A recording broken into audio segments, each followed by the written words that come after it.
बेयो जाबाय सानसेयारि बड'सा खौरांलाइनि दिनैनि थामहिनबा 16 सेप्तेम्बरनि बिसान।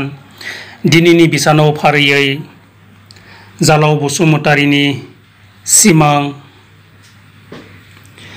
बिजय सिंह बसुमतारीनि सिमां, इयुनसा बर'नि बेनोथ', सबिराम बर'नि मुसुखाया मोगथां जिउ मोनो, रैदोम बर'नि गोरोबनै खन्थाइ,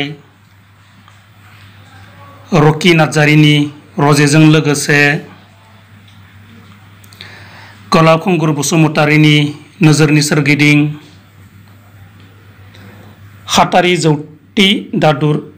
खातारि जौतिनि दादुरा सैमा,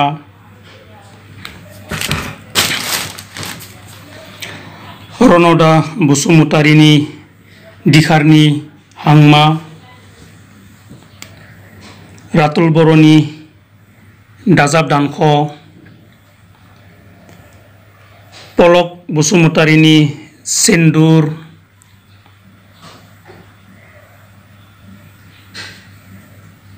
उज्जल ब्रह्मनि अनजुलि रजे आरो जनकलाल बसुमतारीनि बुंनांगौ नोंनिसिम खन्थाइया सेबखांजादों।